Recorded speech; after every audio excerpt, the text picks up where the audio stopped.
হচ্ছে পুরনো প্রভু রামের মন্দির, এবং কি অবস্থায় দেখো আজকে এখানে গ্রামের মানুষ পুজো দিচ্ছে। আমার তো দেখে ভয় লাগছে যে কোনো সময় ভেঙে না পড়ে। অথচ রাম মন্দির নিয়ে যখন আমন্ত্রণ জানানো হয় তখনও মমতা বন্দ্যোপাধ্যায় যাননি, যদি অন্য সম্প্রদায়ের মঞ্চ থেকে তিনি বলেন যে তিনি ঈদের নামাজ মিস করেন না কখনো। ঘটনা এটা শুনতে হয় আমাদের আমি আগের দিনও এই নিয়ে কথা বলছিলাম। এবং একই সঙ্গে তিনি বলেন যে রাম সবার, রাম কি বিজেপির?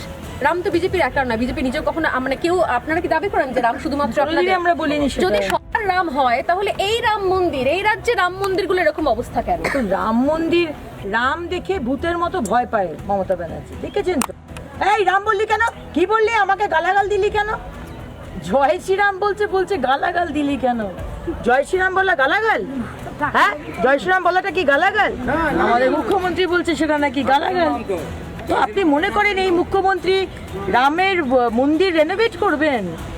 উনি মাথায় হিজাব পরে উনি ঈদের মঞ্চে যাবেন, তাও এঁটো কাটা খেয়ে, বাড়ি থেকে মাছ টাছ সব কিছু খেয়ে দে, তারপর গিয়ে ঈদের ওখানে গিয়ে ইফতার করবেন। সেটা ওই ধর্মেও চলে না। ওই ধর্মের মানুষরাও কি করে সহ্য করছে এগুলো, এটাই আমার অবাক লাগে। কিন্তু উনি রাজনীতির মধ্যে ধর্মকে নিয়ে এসেছেন, উনি নিয়ে এসেছেন।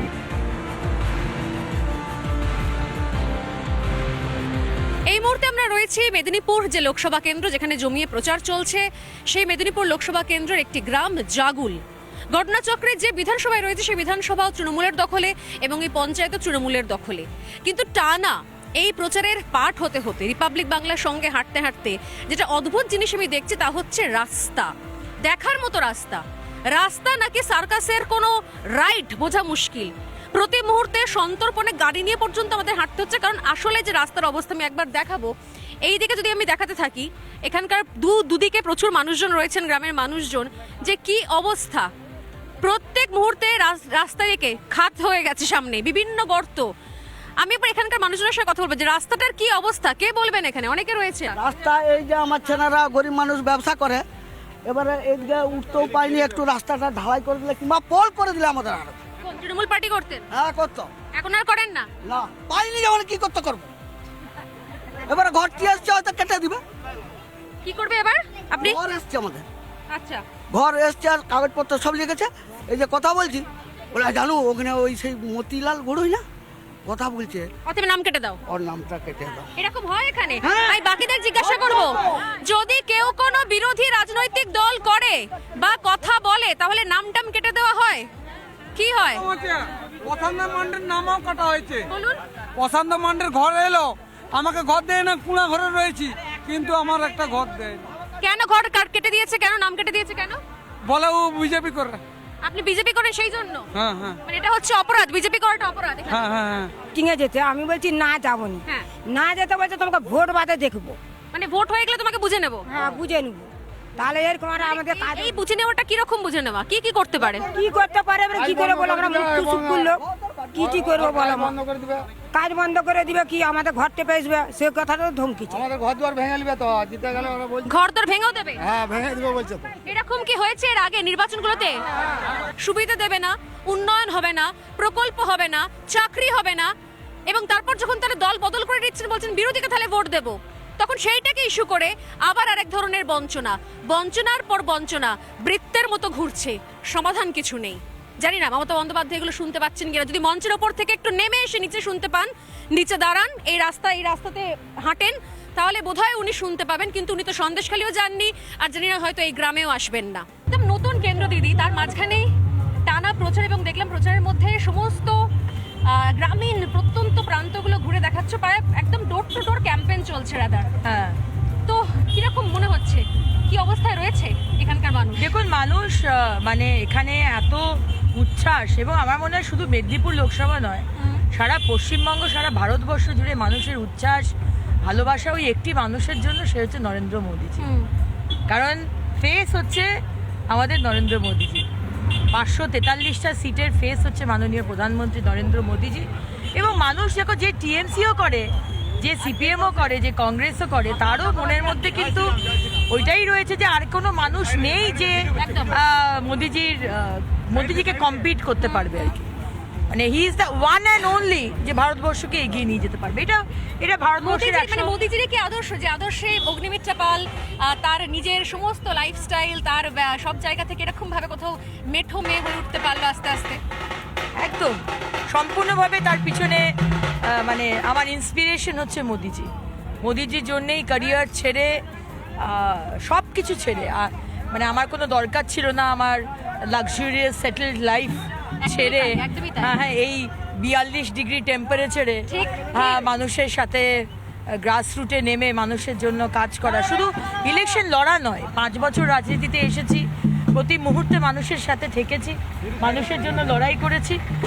দরকার ছিল না শুধু এই মানুষটার জন্য যার নাম নরেন্দ্র মোদীজি, তার নেতৃত্বে কাজ করতে চাই, তার সঙ্গে কাজ কি মনে করতে হলো, চাই। মানে সবাই অনেক সময় জানতে চায়, আমারও খুব জানতে ইচ্ছে করে যে রাজনীতিতে আগের জীবন আর রাজনীতিতে পরে নেবে কি মনে হলো, মানে নিজের বাংলা নিজের রাজ্য একসময় তো খুব গর্ব হতো, কলকাতা নিয়ে গর্ব হতো, বাংলা নিয়ে গর্ব হতো, যখন রাজনীতি করতে শুরু করলে তখন কি দেখলে? যে তখন আসল দেখলাম যে বাংলার যে অবস্থা, মানে গর্ব করার জায়গা নেই। আগে রাজনীতিতে আসার আগে তো এগুলো নিয়ে অতটা মাথা ঘামাতাম না। ঠিক ঠিক ঠিক।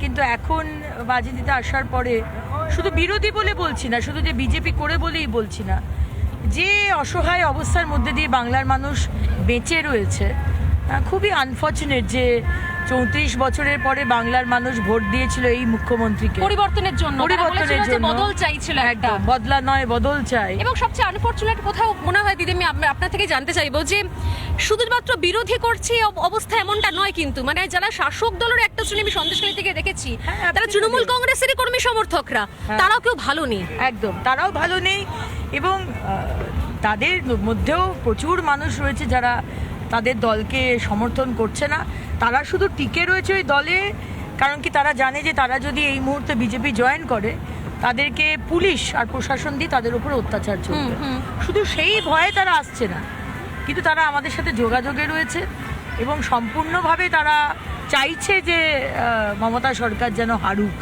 মানে পরাজিত হোক আর কি, সম্পূর্ণভাবে। সত্যি যদি আবার একটা পালাবদল হয় অগ্নিমিত্রাদি, যদি আপনার দল ক্ষমতায় আসে এ রাজ্যে, তাহলে যদি ক্ষমতায় আসে না, আমার দল আসছেই Confident ক্ষমতায়, আপনি, একদম confident। 2026-এ আমরা ক্ষমতায় আসছি, এবং আজকে যেভাবে মানুষের ভালোবাসা দেখছি, যেভাবে মানুষের আস্থা দেখছি মাননীয় প্রধানমন্ত্রী এবং বিজেপির প্রতি, পালাবদল হবেই, হতে বাধ্য, এবং 2024-এর ভোটেও আমরা খুব ভালো ফলাফল করব। That's a trailer to the main movie. আমাদের আসল সিনেমা দেখানো হবে 2026-এ। ক্ষমতায় এলে অগ্নিমিত্রাদি বাংলার মেয়েদের জন্য কি করবে? প্রথম হচ্ছে সুরক্ষা, একদম ফাস্ট ট্র্যাক কোর্ট, সেখানে মানে ফাস্ট জাস্টিস পাওয়া, এবং ক্রাইম যাতে না হয় তার ব্যবস্থা করা। পুলিশ প্রশাসন সম্পূর্ণভাবে স্ট্রিক্ট থাকতে হবে মহিলাদের সুরক্ষার বিষয়টা নিয়ে, মহিলাদের প্রতি অনেক বেশি সেন্সিটিভ হতে হবে। প্রথমত ক্রাইম আটকাতে হবে, আর যদি কেউ ক্রাইম করে তার জোরদার শাস্তি হবে। এই রাজ্যে শাস্তি দেখতে পাওয়া যায় না, কিন্তু শাস্তি হবে।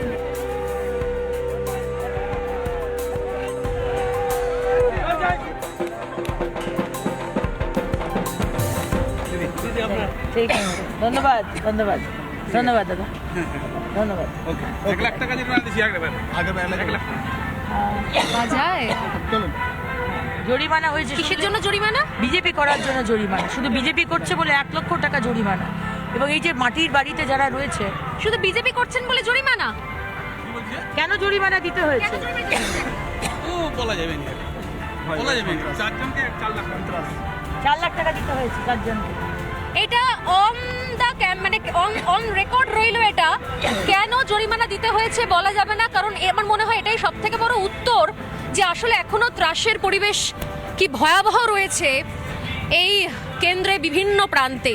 আমি একটা অন্য পার্সোনাল কোয়েশ্চেন করতে যাচ্ছিলাম যে এমন একটা ভীষণ রকম স্টেবল ব্যাকগ্রাউন্ড থেকে দিদি তুমি এসেছো, কখনো মনে হয় না যে সেই প্রফেশনাল যারা কাজ করতে চেয়েছে আমাদের এখানে, বিনোদন জগৎ থেকে শুরু করে ফ্যাশন ইন্ডাস্ট্রি থেকে শুরু করে এখানকার ছেলে মেয়েদের কোনো ভবিষ্যৎ নেই, এটা নিয়ে কখনো মনে হয়েছে যে? এবং সব জায়গায় রাজনীতি, টলিউডের রাজনীতি, সিনেমায় রাজনীতি, ফ্যাশন ডিজাইনিং এরও কোনো ভবিষ্যৎ নেই, যারা হতে চাইছে, কাজ করতে চাইছে তাদের কোনো উপায় নেই। একদমই তাই, এবং দেখো আজকে খুব আনফর্চুনেট যে আজকে বাংলার যারা মিউজিক ডিরেক্টর, সিঙ্গার, অ্যাক্ট্রেস, তারা বম্বে গিয়ে নাম্বার 1, অথচ পশ্চিমবঙ্গে বলিউড ইন্ডাস্ট্রি বা মানে আমাদের মানে সাউথের যে ইন্ডাস্ট্রি তার থেকে অনেক কম বেতন পায় আজকে আমাদের টলিউডের এরা। একদম। অথচ তারাই যখন সেই মানুষগুলোই যখন যাচ্ছে বম্বেতে বা কেরালাতে মানে তামিলনাড়ুতে বা আন্ধ্রপ্রদেশে, তখন তারা নাম্বার 1 হয়ে যাচ্ছে। অথচ এইখানে শাসক দলের হয়ে তুমি যদি নাম না লেখাও তুমি কাজ পাবে না। ঠিক, সে তুমি অ্যাক্টর হতে পারো, সে তুমি কি বলে টেকনিশিয়ান হতে পারো, তুমি কাজ পাবে না।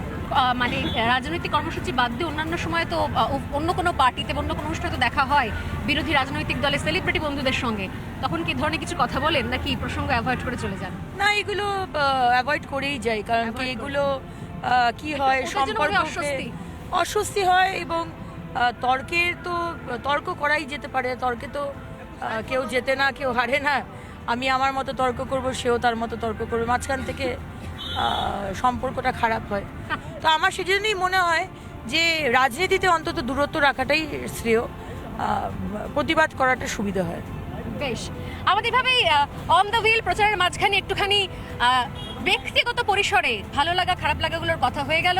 সারাদিন আজ রিপাবলিক বাংলা থাকছে অগ্নিমিত্রা পালের প্রচারে, আরও অনেক মুহূর্তের সাক্ষী থাকবো আমরা।